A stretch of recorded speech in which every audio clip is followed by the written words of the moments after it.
I have a question, Stuart. Sorry. I have a question, Stuart. Yes.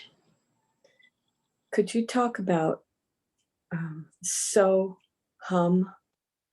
And the question I have is, I can't remember if I can use that during a stressful time or if I should only do it when I'm in meditation. Well, you could do both, you know. I mean, you can certainly use so hum. It's very good to use it before the meditation, you know, because the so and the hum, the inhalation, the exhalation, it's going to relax your mind and it's going to enable you to focus better in the chakra below the navel.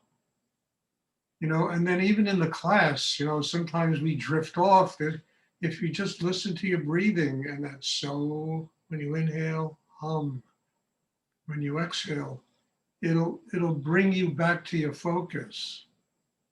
And then during the day, you know, you can sit down somewhere and just so hum it, you know, for a few minutes. And there's nothing wrong with that, you know, to quiet your mind and get yourself relaxed and more focused inside, to get rid of the tensions of the day. I mean, you got to realize the meaning of so hum is very profound, you know. When you say so, it's I am hum that. I am one with everything. And our very breathing is so hum. Every time you inhale, you take in life. When you exhale, you're surrendering a part of yourself. So it's a very, you know, it's a very simple exercise, easy to do, and the results can be something really extraordinary if you do it. And it's certainly, as I say, right before class, you know, to just get yourself listening to your breathing, inhalation, exhalation. You can say to yourself, so it'll relax you. It'll really prepare you to do the meditation.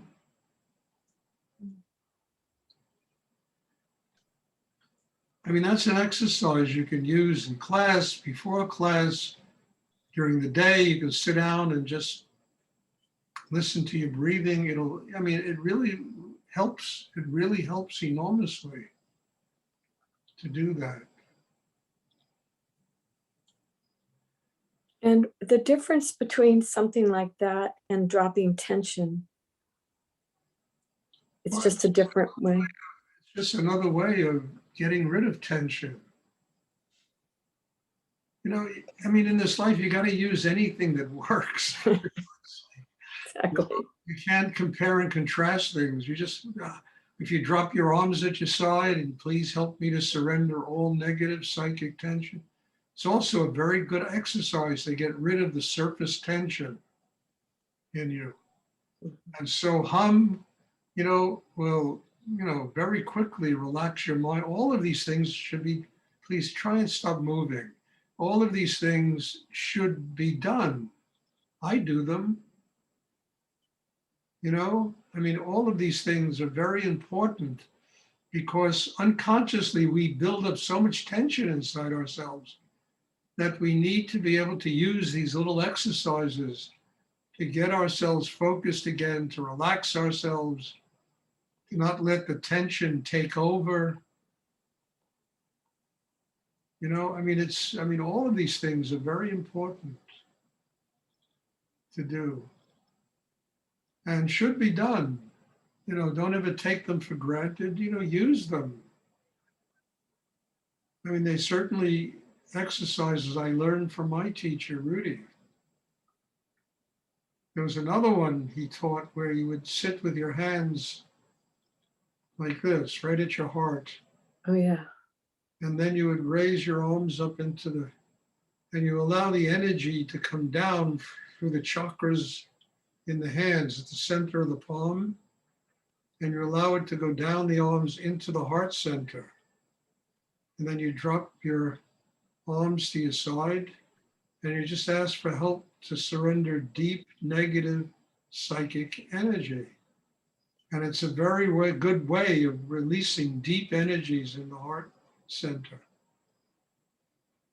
all of these exercises should be used, you know, they're not, I mean, because tension is such a devious thing and the mind is such a devious place that we have to use everything available to us to get relaxed.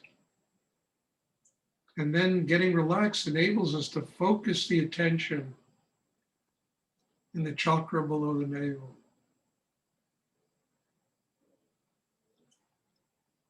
I hope this is clear. This is really important, you know. And these are simple exercises. They're not complicated exercises that you got to, you know, mull over and figure out and practice for, you know, 3 months before you can. They're much simpler than the double breathing exercise. But It's very helpful. they're not going to take you to the depth that the double breathing exercise takes you when you master it.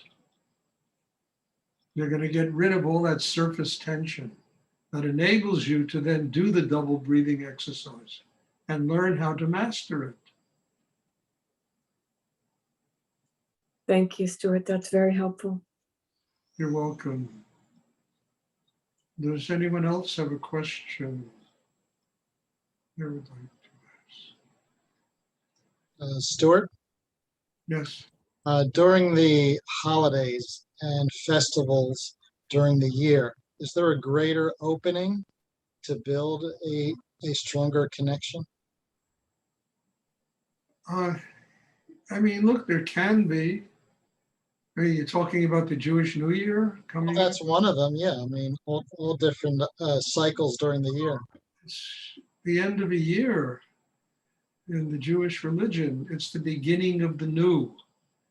You know, it's the beginning of a new year, a new cycle. I mean, these are always important milestones, you know. But I always say, it's like, you know, I send out birthday wishes to people. And I say, you know, have a very happy and wonderful day. And may this day and every other day of your life be just as wonderful.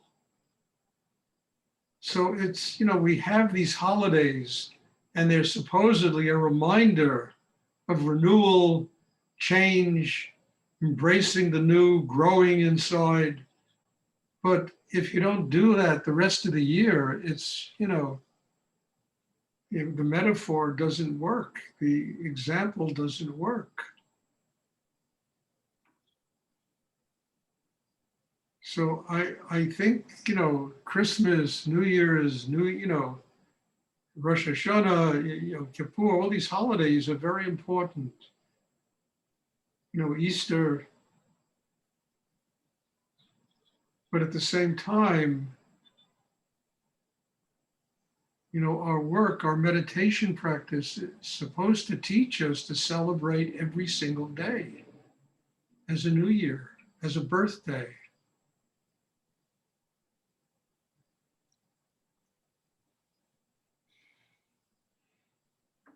You know, Christmas, Rosh Hashanah, I mean, there's a lot of people celebrating these holidays. There's going to be a lot of energy, and you can take in that energy, and it really works also.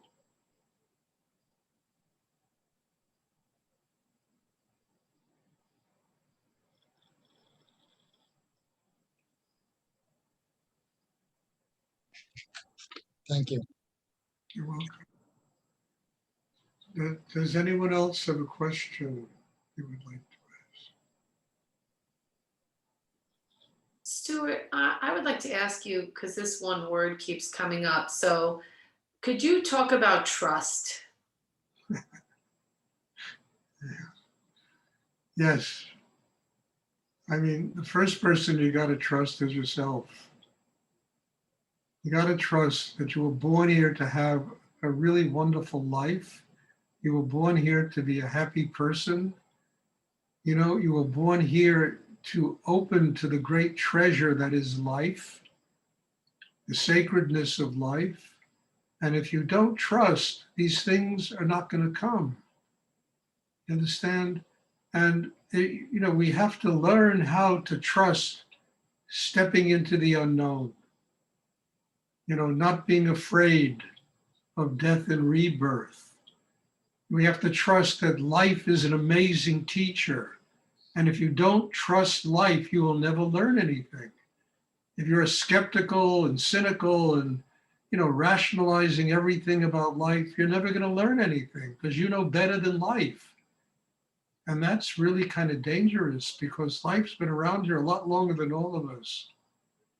And it has a lot to teach. So you have to trust that you were born on the earth to learn from life how to grow as a human being and how to become one with God. Now, in order to trust, you have to have a very strong inner life. You have to be really grounded inside. You have to have strength because there's so much bullshit in this world, that we're up against every single day, that it's difficult to trust life. But the ultimate goal is to get strong enough to where even the bullshit is our teacher.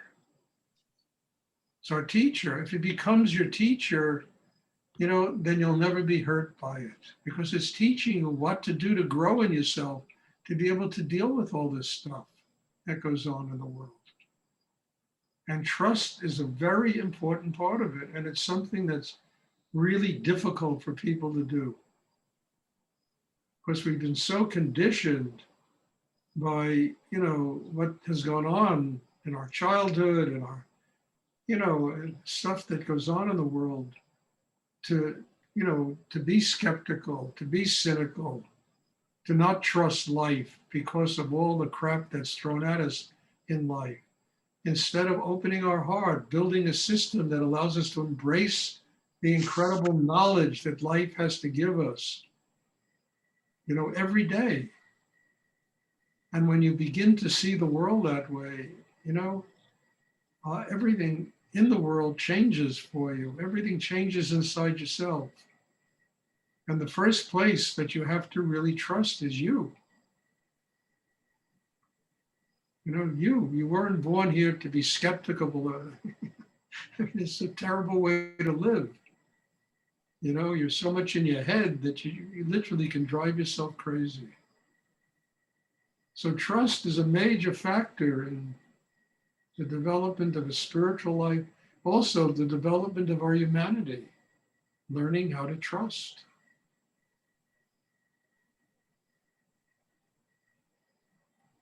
People walk through life so frightened of everything,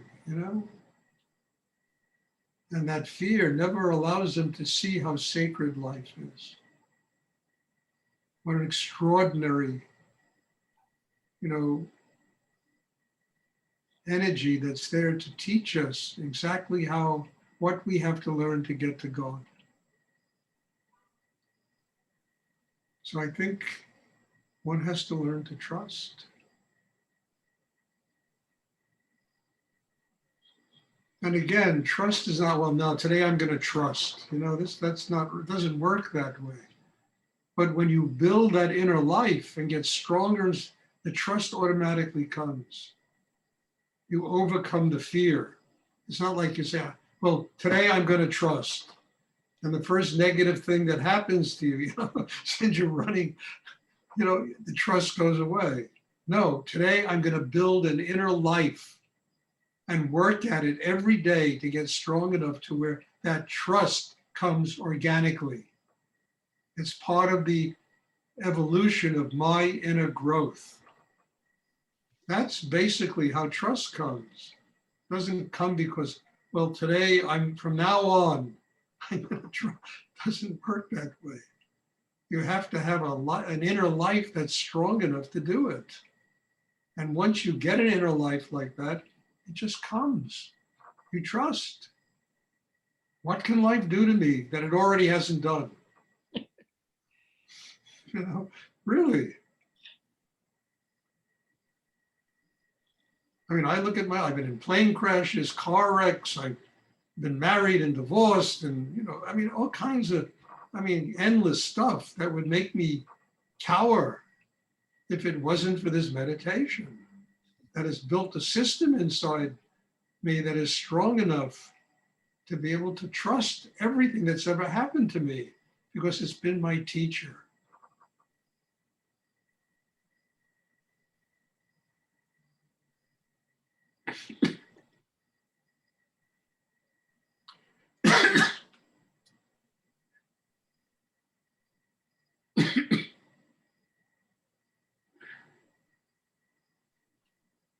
Thank you, Stuart. You're welcome. Does anyone else have a? Stuart, that's so valuable what you just shared. Thank you. And I feel like it correlates with my question. I wanted to ask you about your trip and looking for a new place. And I wanted to ask you what your inner guidance experience is. So in this, say, in looking, Honest with you, Paula, I don't even know. I don't know. I'm just going to see. I have to start the journey. So this is the beginning of the journey. That's it. and do you experience a I could have feeling in your gut? stayed in Texas. I could have done a lot of things in my life. I could have stayed in New York City, but life brought a lot of changes. And now I'm in a position where I see that it's really important for me to have some kind of a center. But I need to find a place to do it. And now the journey is going to start. So I don't know. I really don't know. I'll tell you when I get back what happened. You know, I mean, I'm like a, I'm like a 5-year-old kid. I really am, I trust life. That's so great. Find the right, it always did. Life has always brought me to the exact place I had to go. I remember when I lived on 13th Street in Manhattan, I had a big loft there with a lot of students, and I had a big trouble with my landlord, when I was living there for 9 years, and I had big trouble, and oh my God, it got crazy. I don't want to go into it. I had to move. And, it took 1 month, 2 months, 3 months. I must have looked at 60 lofts in New York City, and none of them were right. And then one day, CISA, who was working for me at that time in my gallery, she said, Stuart, there's an ad here in the Village Voice. This might be interesting for you. So I read the ad. It was a 4,000 square foot loft, and it was just around the corner from where I was living. So I went over there. I stepped off. There was a private elevator into the loft, I stepped off the elevator. I took one look at the place and said, I'll take it. That's how my life works. The house I had in Woodstock was, I couldn't believe that house. I mean, it was like a 7,000 square foot, extraordinary place, an architectural dream. The guy told me the price. I said, I'll take it. I mean, that's how my life has always worked.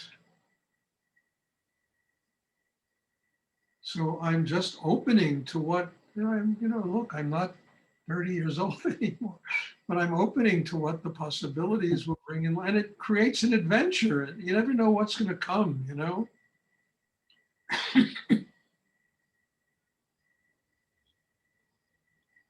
Thank you, Stuart. So I honestly, the only answer I have to that, Paul, is I don't know. I mean, somebody was talking to me yesterday about Portugal, and I've always loved Portugal. I was there when I was younger. It's just a fantastic place. And I thought, whoa. If you need any information about Portugal, I'm very happy to share. That's where my family's from, and I've been all over it. So yeah. Okay, yeah, because they were telling me, I said, whoa. So I remember being in Portugal when I was younger, and it was just a glorious place. It Wonderful. really is. So I don't know, I trust that life will provide me with exactly what I have to do. I did that, all my business life was that. It's still that way, I trust that the universe will take care of my life. And it does,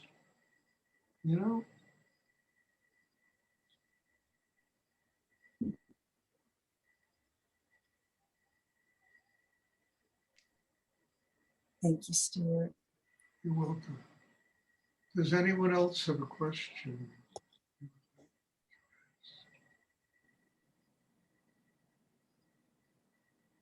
The only thing I don't like in life is being stuck. I don't like it. I become like a a lion, you know, when I feel like I'm being stuck somewhere.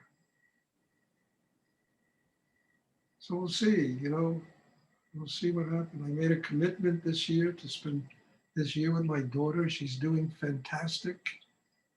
You know, for somebody her age, it's just amazing. And now it's time to see what the next adventure is.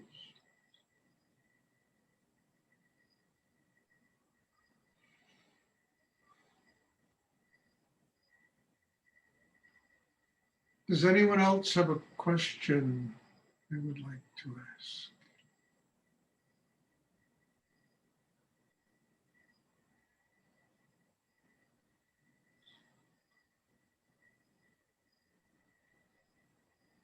I mean, it's like, Rudy, are your bags packed? We're gonna go live 10 years in the Middle East. He said, okay, you know, I mean, he had that same kind of energy, you know.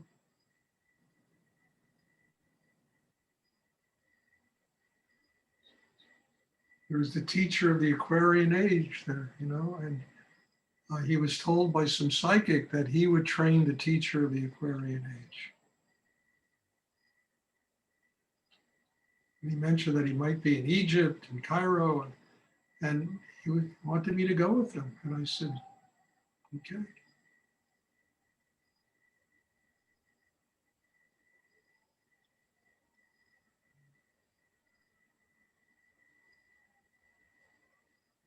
Does anyone else have a question they would like to ask?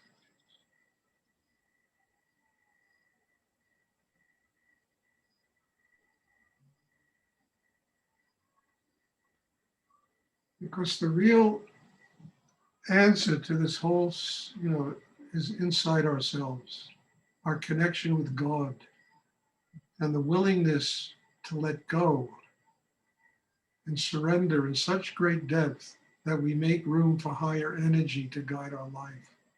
It's not like, okay, I'm leaving, you know, I'm going, I'm going to walk out of my family, my job. That's not what I'm talking about.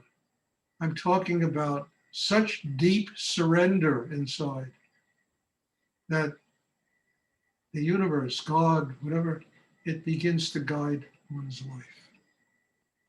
And that will never be at the detriment of anyone else.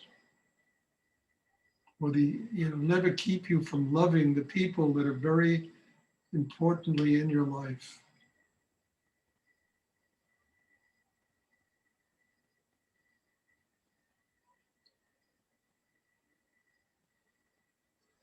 Are there any more questions?